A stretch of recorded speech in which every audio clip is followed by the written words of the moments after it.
Exercice commenté et corrigé. Thème proportionnalité. Calculer une vitesse. Niveau 4e, 3e. Temps 4 minutes. Dans cet exercice, on va s'intéresser à la vitesse d'un TGV passant en gare sans s'arrêter.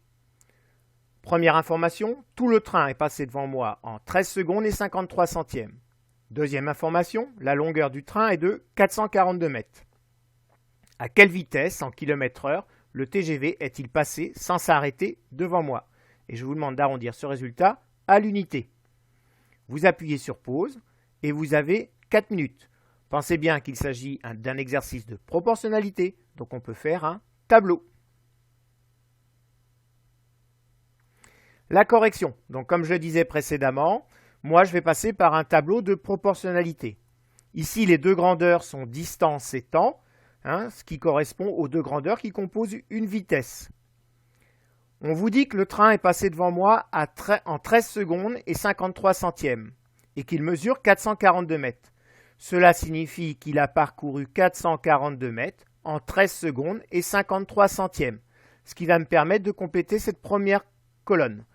Sauf qu'ici, la distance, je vais la passer en kilomètres. Donc 442 mètres, c'est 0,442 km.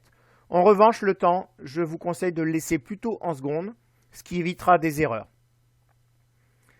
Ensuite, dans la deuxième colonne, moi je veux une vitesse en kilomètres par heure.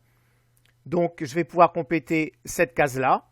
Une heure, c'est 3600 secondes. Alors comment c'est obtenu? En faisant 60 fois 60, 60 minutes dans une heure et 60 secondes dans chaque minute. Il ne me reste plus qu'à faire le produit en croix. Donc 0,442 fois 3600 divisé par 13,53. La calculatrice m'affiche ce résultat-là. On me demande d'arrondir à l'unité, donc c'est-à-dire sur cette valeur-là. Comme le chiffre qui suit est 6, je vais arrondir à 118 km. J'en conclus donc que ce TGV est passé à la vitesse de 118 km/h devant moi. C'était une réalisation vidéo de Proftex.